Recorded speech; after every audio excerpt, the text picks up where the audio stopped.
With me now in the studio, we're going to have to move right along because we have apparently people are backed up waiting to come out here to be on the air with us and share their photos, which is great. We love it. We're going to try to get everybody in.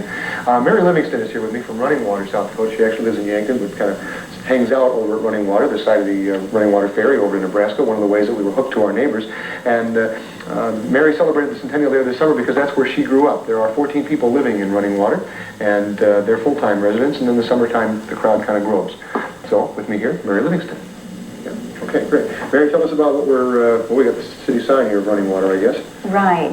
We haven't had a sign going into Running Water for some time, and especially a Centennial sign was something that was so important for us to get, so that was the first picture that you're looking at. So improvements were made already because of the Centennial. Right. Sign up, all right. Right. Good. Here we are at a party in your backyard. That's right, with the Centennial flag on our... flag and the roof? On our, Okay. And that is my husband, Ray, and I, and we hosted, it was in our yard, the celebration. That's great. Here we are singing the national anthem. That's right. Okay. That was the opening ceremonies by some of our neighbors who started the program. And here's a familiar face, Alice Cundert.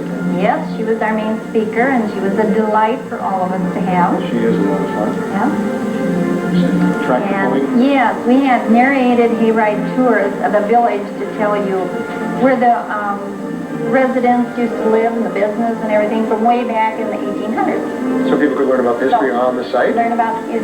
And we had small pony rides for all the children, and that too was throughout the village to tell them a little history as they went along. Okay, and then we closed up with an antique show? Then we had the display of antique autos from the Yankton Antique Auto Club. And right on the shore of the Missouri there in the background. That's not snow, that's the Missouri River. No, that's the river, yeah. Okay, well that's terrific. Now, the Lasting Legacy Project was something that you took very personally. It was a book that I compiled, The History of Running Water.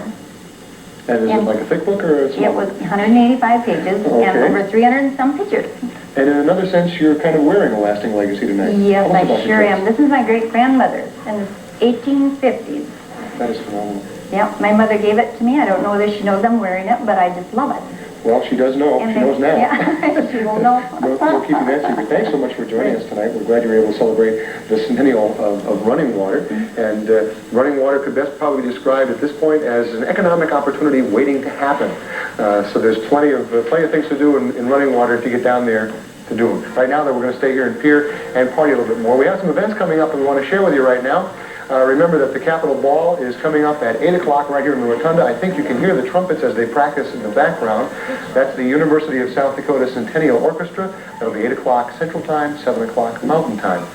Then that ball will be running till about 11 o'clock. At 9 o'clock, we'll also cover at the same time, simultaneously, if you will, the Centennial Grand Ball.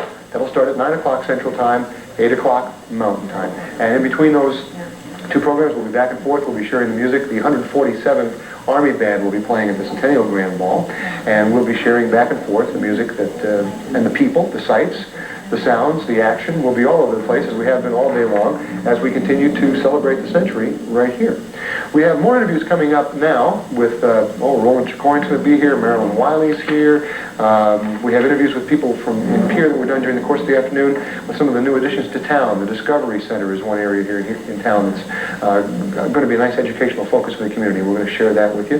Things are just a-popping here in Pierre. There was a light rain fell this afternoon. Wouldn't you know, it fell about 10 minutes after the parade was over. You couldn't have asked for a better afternoon. The skies were cloudy. It was fairly comfortable, very little breeze. So it was just a real nice day all the way around, and it's still a little damp outside yet, but it's good. It's a nice day here in Pierre. We're glad that you're joining us.